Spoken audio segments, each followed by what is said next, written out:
We're trying to solve a problem that we're having issues pinpointing the causes for.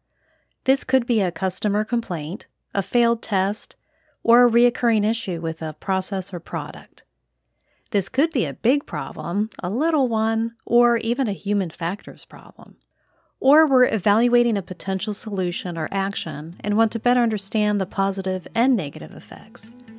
There's a graphical organizer for that. What is this super tool? A fishbone diagram. Listen in to learn more after this brief introduction. Hello and welcome to Quality During Design, the place to use quality thinking to create products others love for less. My name is Dianna. I'm a senior-level quality professional and engineer with over 20 years of experience in manufacturing and design. Listen in and then join the conversation at qualityduringdesign.com. A fishbone diagram is also known as a cause and effect or Ishikawa diagram. It's a graphical organizer used to help capture the many causes and effects of something. You can use it to help solve a problem, figure out how to achieve a goal, or to evaluate a proposed solution or action.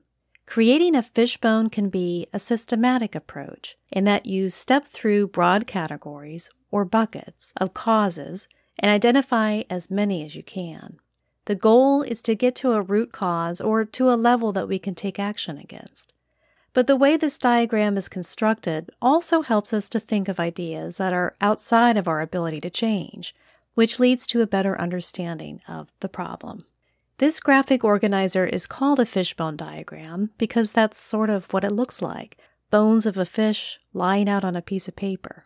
The head of the fish is the main problem that's being evaluated, or the goal we want to achieve, or a potential solution.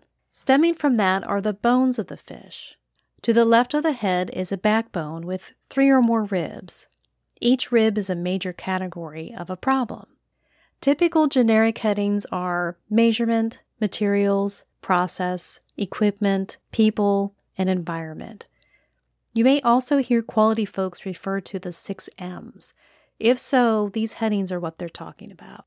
If we're evaluating a human factors problem, our headings could be things like performance information, like tasks, physical situation, like workspace, individual considerations, like vision and ability, error impact, and corrective actions. The point is, we want to use headings that capture the full range of possibilities. We may end up not having any causes to collect in that category, but if it's a category of a potential source, we're going to include it. From each rib are tributaries, further breakdowns of causes and effects until we get to a root cause.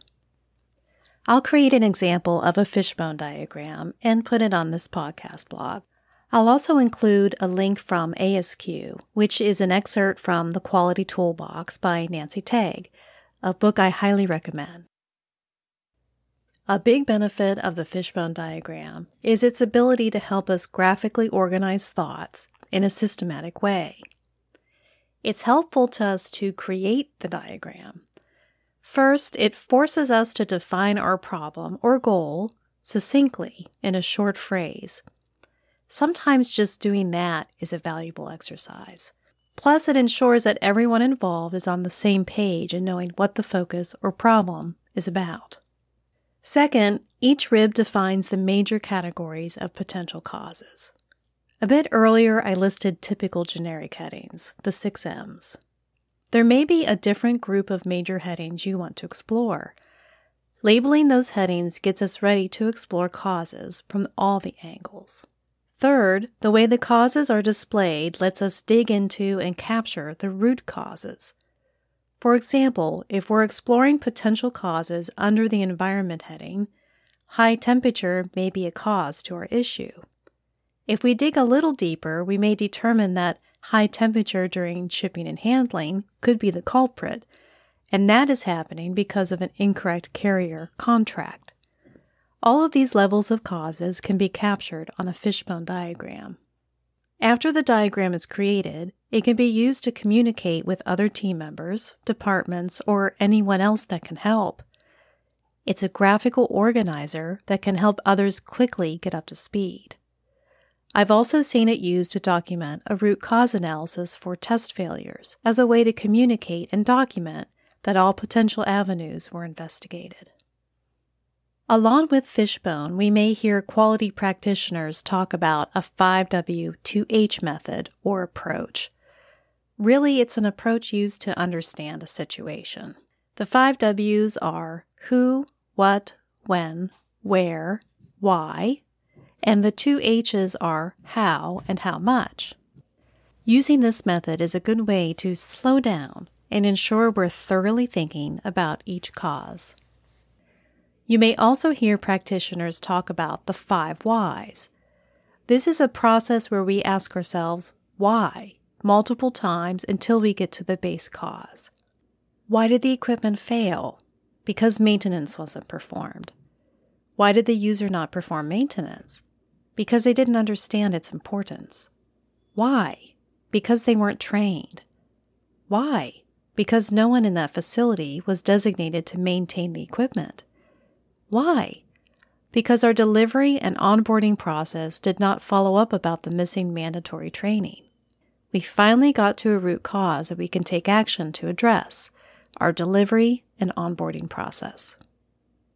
What can you do with what we've been talking about today? Visit this podcast blog and check out what a fishbone looks like. It's a memorable tool and one that a lot of people can pick up on quickly. Try a fishbone as part of your team's root cause analysis, when you're trying to figure out how to achieve a goal, or when evaluating consequences of a proposed action. Remember the who, what, when, where, why, and how questions to force yourself and your team to think of all the angles. And repeatedly ask yourself why to make sure you're really getting to the base causes. Please visit this podcast blog and others at qualityduringdesign.com. Subscribe to the weekly newsletter to keep in touch. If you like this podcast or have a suggestion for an upcoming episode, let me know.